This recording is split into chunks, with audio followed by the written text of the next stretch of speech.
ভারতের ইন্ধনে বা ফ্যাসিস্টদের ইন্ধনে এই ঘটনাটা ঘটাচ্ছে।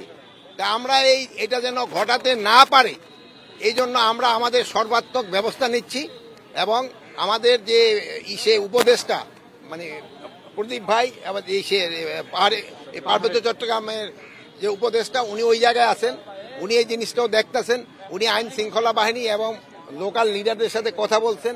এখন পরিস্থিতি মোটামুটি সন্তোষজনক অবস্থায় আছে।